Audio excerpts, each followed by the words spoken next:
ኢትዮጵያ ውስጥ በርስ በርስ ጦርነትና ግጭት በኃይል እንዲሁም በድርቅ ምክንያት ከመኖሪያ ቀያቸው ተፈናቅለው በተለያዩ የመጠለያ ካምፖች የሚኖሩ ወገኖች ዛሬም የዕለት ደራሽ እርዳታ ፈላጊ ናቸው። ከቤት ንብረታቸው ተፈናቅለው የሰብአዊ እርዳታ የሚፈልጉ ሰዎች በሀገራችን ቁጥራቸው ከጊዜ ወደ ጊዜ እየጨመረ በመምጣቱ በቂ የምግብ ድጋፍ፣ የንጹህ መጠጥ ውሃ አቅርቦት፣ በቂ የሆነ የሕክምና አገልግሎት ማግኘት በመጠለያ ካምፕ ለሚገኙ ተፈናቃዮች አዳጋች ከሆነ በርካታ ጊዜያቶች ተቆጥረዋል። አልፎ አልፎ ከሚደረግ ጊዜያዊ ድጋፍ ውጪ በቋሚነት ራሳቸውን እንዲችሉ አሊያም መልሶ ማቋቋም ላይ ተሰርቶ ዜጎች ወደ ቀያቸው እንዲመለሱ የሚደረጉ ጥረቶች ከሁኔታው አሳሳቢነት አንጻር እምብዛም አጥጋቢ አለመሆኑ በተለያየ ጊዜ ይነገራል። ይህንን የጋራ ችግር በዘለቄታዊ ለመፍታት እንዲቻል በመጠለያ ካምፕ የሚገኙ ተፈናቃይ ወገኖች ወደ ቀያቸው ተመልሰው አሊያም አሁን በሚኖሩበት አካባቢ ተደራጅተው ራሳቸውን እንዲችሉ የመልሶ ማቋቋም ሁኔታዎች በመንግስትም ሆነ መንግስታዊ ባልሆኑ ተቋማት ሊመቻች እንደሚገባ እሙን ነው። ለተፈናቃይ ወገኖች ከተረጅነት ህይወት እንዲወጡ ራሳቸውን እንዲችሉ ለማድረግ የሚመለከታቸው አካላት በኩላቸውን እገዛ ማድረግ ላይ ለነገ የማይባል የቤት ስራ እንደሆነ ተረድቶ ለተግባራዊነቱ የድርሻውን እገዛ ማድረግ ይኖርባቸዋል። በበጎ አድራጎት ስራው የሚታወቀውና ለብዙ ወገኖች የሚቻለውን እያደረገ የሚገኘው አግማስ ኢትዮጵያ እስካሁን የስራ እንቅስቃሴው በርካታ የበጎ አድራጎት ስራዎችን እየሰራ የሚገኝ የበጎ አድራጎት ድርጅት ነው። በተለይ ባለፉት ዓመታት በሀገራችን በተከሰቱ የውስጥ ግጭቶች በሺዎች የሚቆጠሩ ወገኖችና ወላጅ ያጡ ህጻናት ከተለያዩ ክልሎች የመፈናቀል አደጋ ተከስቶባቸው በመጠለያ ካምፖች እንዲቆዩ መደረጉ አይዘነጋም። አግማስ ኢትዮጵያ የበጎ አድራጎት ድርጅት እነዚህን ተፈናቃይ ወገኖች በመጠለያ ካምፓቸው በመገኘት ያለማቋረጥ የሚችለውን ድጋፍ ሲያደርግ ቆይቷል። አሁንም በተሻለ ደረጃ በሚባል መልሶ ለማቋቋም የተለያዩ ጥረቶች እያደረገ ይገኛል። አግማስ ኢትዮጵያ በስካሁኑ የድጋፍ ጉዞው አቅሙ በፈቀደው መድረስና ማገዝ የቻለው በ18 ካምፖች ብቻ መሆኑን የጠቀሱት የአግማስ ኢትዮጵያ የበጎ አድራጎት ድርጅት ዋና ስራ አስኪያጅ አቶ አብዱሰላም ሽፋው ናቸው። እኛ እስካሁን መድረስ የቻልነው ከ18 በላይ መጠለያ ካምፕ ደርሰናል። እንዳጠቃላይ በተለያዩ ቦታዎች ላይ 370,000 በላይ ተፈናቃዮች አሉ። ለነዚህ ተፈናቃዮች ዕለት ደራሽ ድጋፍ በምንችለው መልኩ ስንደርስ ቆይተናል። ከ131,000 በላይ የሚሆኑ ወገኖቻችንን ለማገዝ ሞክረናል።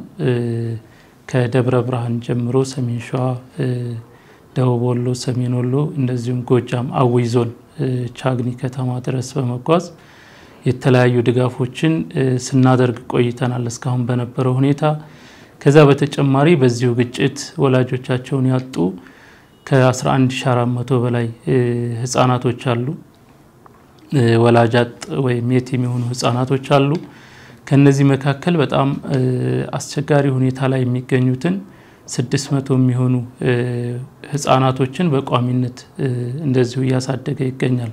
አግማስ ኢትዮጵያ የተለያዩ የትምህርት ቁሳቁሳቸውን በማሟላት አልባሳታቸውን ከዛ በተጨማሪ በየወሩ በሞግዚቶቻቸው አማካኝነት ገንዘብ በማስገባት በየሁለት ወሩ ደግሞ በያሉበት ካምፕ እየሄደ ክትትል በማድረግ ያስተማረ ያሳደገ ይገኛል። እንግዲህ 600 ልጆች አሉን ማለት ነው። እስካሁን ባለው በቂ አይደለም፣ ወደፊት ይሰፋል ብለን ተስፋ እናደርጋለን። አግማስ ኢትዮጵያ የበጎ አድራጎት ድርጅት በመጠለያ ካምፖች ላይ በሚያደርገው የዕለት ደራሽ ድጋፍ ላይ ድርጅቱ እንዳሰበው ለወገኖቹ እንዳይደርስ አልፎ አልፎ በሀገራችን በአንዳንድ አካባቢዎች የሚከሰቱ ግጭቶች የታሰበለትን የድጋፍ እገዛ ለተፈናቃይ ወገኖች ለማድረስ እንደ አንድ ችግር የሚቆጠር ቢሆንም አግማስ ኢትዮጵያ ይህንንና መሰል ከባባድ ችግሮችን እያለፈ በርካቶች የሚችለውን ድጋፍ እያደረገ ሀገራዊ ግዴታውን በሚችለው እየተወጣ እንደሚገኝ ዋና ስራ አስኪያጁ ይናገራሉ።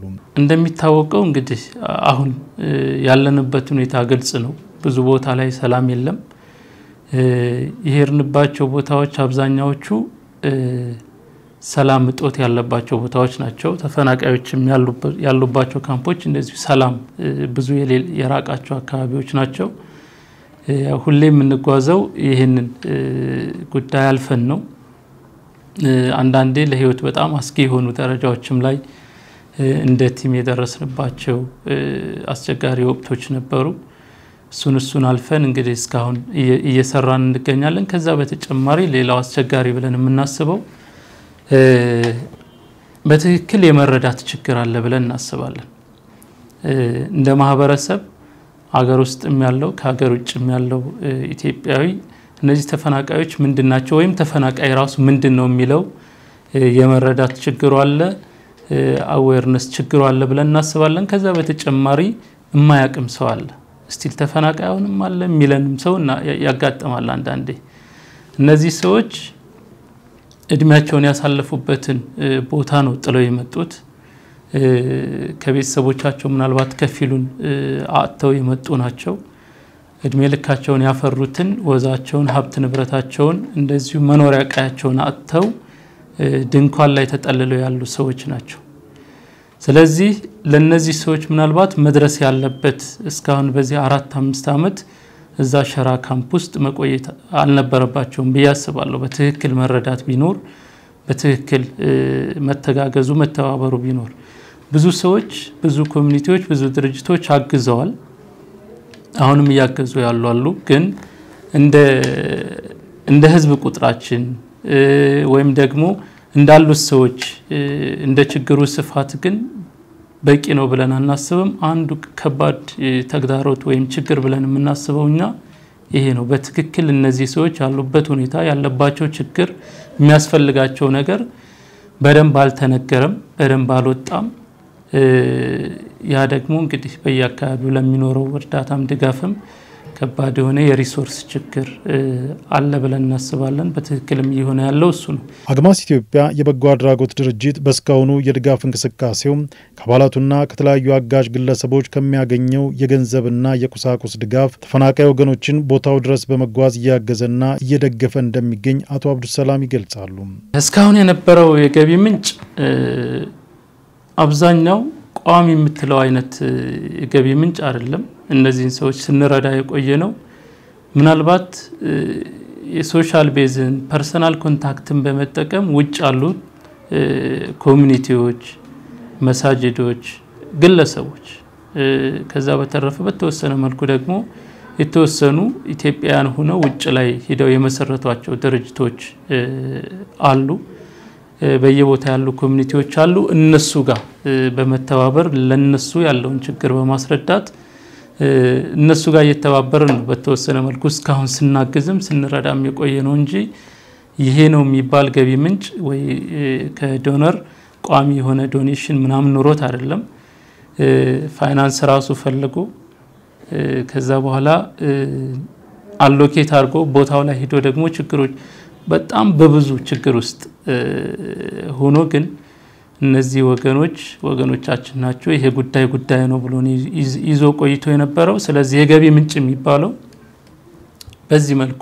የተንጠባጠበ ግን ውጭ ላይ ባለው አገር ውስጥ ያን ያክል ደጋፊ ያለ ብለን አናስብም ምናልባት ቅድም እንዳልኩት ችግሩን ያለ መረዳትም ያለ ማወቅም ችግር አለ ለመስማትም ፈቃደኛ ያለ መሆን ችግር አለ እንጂ ምናልባት እነዚህ ወገኖች እዚህ አዲስ አበባ ወይ ማገራችን ላይ ካሉ የተወሰኑ ባለ ሀብቶች አልፋሉ ብለን አናስብም በትክክል ቢታሰብ እንደ ሙስሊሙ ደግሞ በትክክል ዘካውቶ ለነዚህ ሰዎች መድረስ ቢችል ከአንድ አመት ከሁለት አመት በላይ የፈጀ ችግራቸው ተራዝሞ ይቆያል ብለን አናስብም ነበር ስለዚህ የኛ የገቢ ምንጭ አብዛኛው ውጭ ላይ ካለው በተጨማሪ አረብ ሀገር ያሉ እህቶች በጣም ትልቅ ሰፖርተሮቻችን እነሱ ናቸው ከደሃ ሰብስቦ ወደ ድሆች ወደ ባሰባቸው ድሆች ነው እስካሁን የነበረው እንጂ እንደዚህ በቋሚነት ገቢ ምንጭ ኖሮት አይደለም ሲሰራ የቆየው በሀገራችን በተለያዩ ቦታዎች የሚገኙ ተፈናቃይ ወገኖችን በቋሚነት ለማቋቋም ከሁሉም የማህበረሰብ ክፍል በሚችለው አቅም እገዛ የሚጠይቅ ቢሆንም አሁን ላይ ከሞቀ ቤታቸውና ቀያቸው ርቀው የሚገኙትን ወገኖችን ወደ ነበሩበት መመለስ አለያም በያሉበት የመጠለያ ካምፕ ራሳቸውን ችለው ህይወታቸውን የሚመሩበትን ምቹ ሁኔታ መፍጠር ከሁሉም የሚጠበቅ ወገናዊ ግዴታ መሆኑ እንዳለ ሆኖ ከፋይናንስ ተቋማት የመንግስት የልማት ድርጅቶች ተፈናቃዮችን መልሶ በማቋቋም በኩል ከፍተኛ ድርሻ ሊያበረክቱ እንደሚገባ አቶ አብዱሰላም ሽፋው አስተውሰዋል ብዙ ፋይናንሻል ተቋማቶች አሉ ባንኮችን ጨምሮ የመንግስት የልማት ድርጅቶችም አሉ ባለሀብቶችም አሉ በባንክ ደረጃ እስካሁን ምናልባት ዘንድሮ ለሶስተኛ ጊዜ ለነዚህ ወገኖች ድጋፍ ያደረገልን አንድ ባንክ ነው እስካሁን ባለው ሁኔታ ዳሽን ባንክ በየአመቱ ከማህበረሰብ ወይም ከቅጣት ሰብስቦ ለበጎ አድራጎት ድርጅቶች የሚያከፋፍለው ፈንድ አለ እሱ ላይ እንግዲህ 3ኛ ዓመት አግማስ ኢትዮጵያን በዚህ ዓመትም እንደዚሁ ከነዚህ ድርጅቶች መካከል ወይም ይሄን ሰፖርት ካገኙ ድርጅቶች መካከል ነው። ከዛ በተጨማሪ ሌሎች ባንኮች ላይ ምናልባት 13 14 ባንኮች ላይ ፕሮፖዛሎችን አስገብተናል። ምላሽ ያገኘነው እንዳልኩ ከአንድ ባንክ ነው እስካሁን። ሌሎቹን እንጠብቃለን። አሁን ተስፋ አንቆርጥም። ከዛ በተጨማሪ ባለሀብቶች ዘካቸውን ምናልባት የዘካ ኮንሴፕትን በደንብ ሀገራችን ላይ የተነገረም የተወራም አይመስለኝም። ዘካ መሆን የነበረበት ወይም ትክክለኛ ኮንሰፕቱ የሆነን ሰው ከድህነት አውጥተን የሚቀጥለው ወይም ከዛ ቀጥሎ ባለው አመት ራሱ ዘካ ከፋይ የሚሆን ማህበረሰብን መፍጠር ነው። ድህነትን መቀነስ ነው። እኛ ሀገር ያለው የዘካ ሁኔታ ግን ምናልባት ድህነትንም ልመናንም የሚያባብስ 2000-3000 ሰጥተው ምናልባት ከ3 ከ4 ቀን ያለፈ አንድ ሰው አይጠቀምበት። እኛ ሀገር ያለው ትሬንድ በአብዛኛው እሱ ነው። የሆኑ ሰዎችን ያሳልፋል። የተወሰነ ብር ይሰጣቸዋል። ችግራቸውም አልተፈታም። ሰውየውም ዘካ አውጥቻለሁ ማለቱ አልቀረም። ስለዚህ ይሄ ቢቀረፍና ምናልባት አሁን ላይ ወደፊት እቅዳችን ላይ በደንብ የምናነሳው እንትን የመልሶ ማቋቋም ብለን የጀመርነው ትልቅ ፕሮጀክት አለን። እሱ ሊደገፍ የሚገባው በዘካ ነበር። እነዚህን ሰዎች መልሰን ብናቋቁማቸው ራሳቸውን እንዲችሉ ልጆቻቸውን እንዳሳድጉ ስራ የለመዱ ሰዎች ናቸው። ለማኝ አልነበሩም። ምናልባት ለሌላ ይተርፉ የነበሩ ይረዱ የነበሩ ሰዎች ናቸው። ስለዚህ በድንገት ነው እንደዚህ አይነት የህይወት አዙሪት ውስጥ ገብተው ምንም በማያውቁት ጉዳይ ካምፕ ውስጥ የተገኙት። ስለዚህ እነዚህን ሰዎች ወደ ለመዱት ስራ ብንመልሳቸው እንዲሰሩ ብናረጋቸው ምናልባት የሚቀጥለው 2-3 አመታት ካሉበት ችግር ወጥተው እነሱ ራሳቸው ዘካ መክፈል የሚያስችል አቅም የሚኖራቸው ማህበረሰብ ናቸውና ሁሉም ባለሀብት እነዚህን ሰዎች በዘካው ለነዚህ ሰዎች ቢያግዝ ባግማስ ብቻ ይሆን አይደለም። በየትኛው መንገድ ግን እነዚህን ሰዎች መርዳት የሚችል ባለሀብት ቢኖር እና ለማገዝ ሰፖርት ለማድረግ መንገዱን ለማመላከት እነዚህ ሰዎች ጋር ለማገናኘትና በምን መልኩ ቢሰራ ውጤታማ ይሆናል የሚለውን ለማማከርም ዝግጁ ነን። በእኛ በኩል ከመጣ ደግሞ በትክክል ቦታው ላይ አስቀምጠን እነዚህን ወገኖች ካሉበት ከፍ ወዳለ ወይም ደግሞ ወደ ተሻለ ህይወት ማምጣት የሚያስችል ፕሮጀክት ነው። እሱን በደንብ ቢታሰብበት ባለሀብቶች ቢያስቡበት የመንግስት የልማት ድርጅቶች እንደዚሁም ባንኮች በደንብ ቢያስቡበት ብለን እንግዲህ በዚሁ መልእክት ማስተላለፍ እንፈልጋለን። አግማስ ኢትዮጵያ በቀጣይ ለ52000 ተፈናቃይ ወገኖች መልሶ ለማቋቋም የሚያግዘውን ግዙፍ ፕሮጀክት እንደጀመረና እንደማሳያም በሀርቡ መጠለያ ካምፕ የሚገኙ 400 ለሚሆኑ ወገኖች መልሶ በማቋቋም የግዙፉን የመልሶ ማቋቋም ፕሮጀክት ጀምሯል። መልሶ ማቋቋም ስኬት ያግዘው ዘንድም ከ2 አመት በላይ ጥናት አግማስ ኢትዮጵያ የበጎ አድራጎት ድርጅት እንዳደረገ ተገልጿል። በቀጣይ አግማስ ኢትዮጵያ ግዙፍ የሆነ የመልሶ ማቋቋም ፕሮጀክት ጀምሯል። ይሄ የመልሶ ማቋቋም ፕሮጀክት በቀጣይ 2 አመታት 52000 የሚሆኑ ወገኖችን መልሰን እናቋቁማለን ብለን ስራ ጀምረናል። ሀርቡ መጠለያ ካምፕ ላይ ባለፈው ከአንድ ወር በፊት 400 የሚሆኑ ወገኖቻችንን መልሶ ማቋቋም ስራ ሰርተናል። ስራ ተጀምሯል። ይሄ ስራ ሲሰራ ከ2 አመት በላይ የፈጀ ጥናት በየካምፖቹ ጥናት ሰርተናል። ኒድ አሰስመንት ተሰርቶ በየካምፑ እነዚህ ሰዎች ምን ቢሰሩ ይሻላል ከነሱ ፍላጎት አንፃር ከዛ በተጨማሪ እዛ አካባቢ ላይ ያለው ኢንቫይሮንመንት ምን አይነት ስራ ቢሰሩ ውጤታማ ይሆናሉ። ሶስተኛ ጉዳይ ደግሞ እዛ ቦታው ላይ ያሉ የወረዳና የዞን የመንግስት ተቋማት ምን ሰፖርት ሊያረጉ ይችላሉ እነሱም ጋር በደንብ ተወርቶበት ጥናቱ ተሰርቶ ከ18 በላይ የሚሆኑ የስራ መስኮች ተመርጠው ስራዎች ተጀምረዋል። ባለፈው ሀርቡ ላይ እንዳልኩ ከ6 በላይ በሚሆኑ የስራ መስኮች በኢንተርፕራይዝ ተደራጅተው ወደ ስራ የገቡ ሰዎች አሉ። ስለዚህ በቀጣይ 52000 ቤተሰቦች እናቋቁማለን ብለን ስናስብ እንግዲህ ጥሪ ያቀረብንላቸው እነዚህን ተቋማትና ባለሀብቶች ከዛ በተጨማሪ እስካሁን ሲደግፉንና ሲያግዙን የነበሩ ሰፖርተሮቻችንን ተማምነን ነው ይሄንን ፕሮጀክት የጀመርነው። ከዛ በተጨማሪ ከሀገርም ወጥተን እንደዚሁ ድጋፍ ማሰባሰብና የአዌርነስ ስራ መስራት ተጀምሯል። ባለፈው ከሁለት ወር በፊት ምናልባት ጅዳ ላይ ነበርን። ጅዳ ከተማ ላይ በጣም ብዙ የሚባል ህዝብ ቦታው ላይ ተገኝቶበት ነበር። ድጋፍ ማሰባሰቢያውም እንደዚሁ አዌርነሱም በጣም ጥሩ ነበር። ስለዚህ ይሄ በቀጣይ የተለያዩ ሀገራቶች ላይ እንደዚሁ እና ከተሞች ላይ እንቀጥላለን እንጓዛለን ብለን እናስባለን። ከዛ በተጨማሪ አገር ውስጥ የሚያለው እንዳልኩ 12 13 ባንኮች ጋር ፕሮፖዛል ይሄን የመልሶ ማቋቋም ፕሮጀክት ነው ፕሮፖዛል ያስገባንላቸው። እንደዚሁም የተለያዩ ባለሀብቶችንም በር አንኳኩተናል። አሁንም እንቀጥላለን። እነሱም ቢያግዙን ምናልባት የሚያተርፉበት ስራ ነው ብለን እናስባለን። ከዛ በተጨማሪ እየሰራናቸው ያሉ ኦንላይን ፈንድሬዚንግ ስራዎች አሉ። ምናልባት ባለፉት የተወሰኑ ቀናቶች ላይ ይህን ስራ ስንሰራ ነበር። እንደዚሁ አንድ ኦንላይን ገቢ ማሰባሰቢያ ፕሮግራም አለ። ፕሮግራሙን የሚሰራው ተቋም ሀበሻ የሚባል አሜሪካን ሀገር የሚኖር በሴቶች የተቋቋመ በሴቶች የሚመራ ድርጅት ነው። ይሄ ድርጅት እስካሁን በነበረን ጉዟችን ባለፉት 3 አመታት አብሮን ሲሰራ የነበረ ተቋም ወይም ድርጅት ነው። ምንድነው ያደረጉት እነሱ አሁን ሌሎችም ከዚህ ተሞክሮ እንደወስዱ ፈልጋለሁ። አንድ ካምፕ መርጣችሁ ስጡን። ስለዚህ ያንን ካምፕ ሙሉ ኃላፊነት ወስደን እኛ ሙሉ የመልሶ ማቋቋም ስራውን እንሰራለን ነው ያሉት። ለዚህ ተብሎ ደጋን የሚባል ካምፕ ለነሱ 1850 ተፈናቃዮች የሚገኙበት ካምፕ ተመርጦ ተሰጥቷቸዋል። ስለዚህ በዙም የተለያዩ ፈንድሬዚንግ ስራዎችን ሲሰሩ ነበር። አሁን ደግሞ በኦንላይን ፈንድሬዝ አድርገው እነዚህን 1850 ወገኖችን ለማቋቋም ወደ ስራ ገብተዋል አግማስ ኢትዮጵያ ጋር በመተባበር።